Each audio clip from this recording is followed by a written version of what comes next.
ಹಿಂದೆ ಬ್ರಿಟಿಷರು ನಮ್ಮ ಭಾರತವನ್ನು ಆಕ್ರಮಿಸಿಕೊಂಡು ಆಳುತ್ತಿದ್ದರು. ಅದೇ ಸಮಯದಲ್ಲಿ ಕರ್ನಾಟಕದ ಶಿವಮೊಗ್ಗ ಜಿಲ್ಲೆಯ ಶಿಕಾರಿಪುರದ ಒಂದು ಗ್ರಾಮವನ್ನು ಆಕ್ರಮಿಸಿಕೊಳ್ಳಲು ಬಂದರು. ಆ ಗ್ರಾಮದ ಪಟೇಲ್ ಚನ್ನಬಸಯ್ಯ ಮತ್ತು ಶಾನುಭೋಗ ರಂಗನಾಥ ರಾವ್ ಇಬ್ಬರು ಆ ಗ್ರಾಮನೇ. ಆದರೂ ಅವರು ಬ್ರಿಟಿಷ್ ಅಧಿಕಾರಿಗಳ ಜೊತೆ ಕೆಲಸ ಮಾಡುತ್ತಿದ್ದರು. ಅವರಿಬ್ಬರು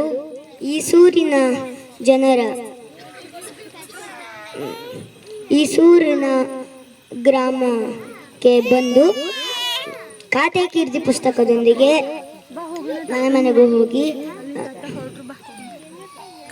ಕಂದಾಯ ವಸೂಲಿಗೆ ಹೋಗಿದ್ದರು.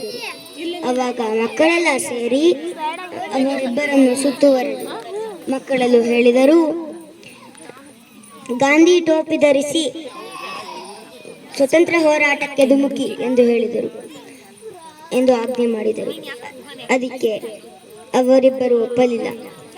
ಖಾತೆ ಕೀರ್ತಿ ಪುಸ್ತಕವನ್ನು ಕಿತ್ತಿಕೊಂಡು ಹರಿದು ಅವರ ಮುಖದ ಮೇಲೆ ಬಿಸಾಕಿ ಊರಿನಿಂದ ಅಟ್ಟಿದರು. ಅವರಿಬ್ಬರು ಬ್ರಿಟಿಷ್ ಅಧಿಕಾರಿಗಳಿಗೆ ವಿಷಯ ತಿಳಿಸಲು ಹೋದರು.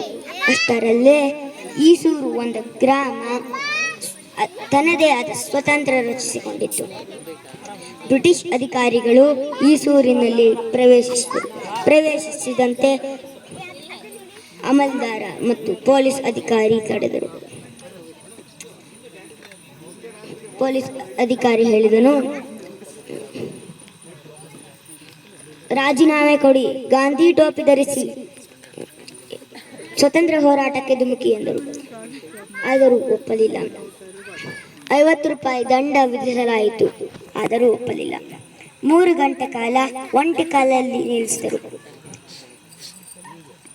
ನಿಲ್ಲಿಸಿದಲೇ ಅವರ ಸೈನ್ಯವನ್ನು ಈಸೂರಿನ ಗ್ರಾಮಕ್ಕೆ ಹೋರಾಟಕ್ಕೆ ಬಿಟ್ಟರು. ಈಸೂರಿನ ಮಕ್ಕಳೆಲ್ಲ ಸೇರಿ ಬ್ರಿಟಿಷ್ ಸೈನ್ಯವನ್ನು ಸೋಲಿಸಿದರು ಮತ್ತು ಸ್ವತಂತ್ರ ಪಡೆದರು. ಏಸೂರು ಕಟ್ಟರು ಈಸೂರು ಬಿಡವು ಎಂಬ ಘೋಷಣೆ ಮುಗಿಲು ಮುಟ್ಟಿತು.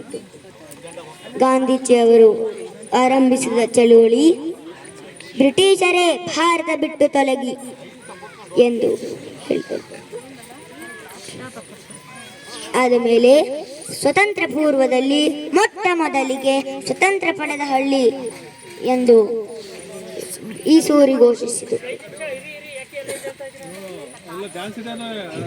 ಅವರಿಂದ ಇಡೀ ಭಾರತ ಗಾಂಧೀಜಿಯವರ ನೇತೃತ್ವದಲ್ಲಿ ಸ್ವತಂತ್ರ ಪಡೆಯಲು ಹೋರಾಡಿತು. ಧನ್ಯವಾದಗಳು.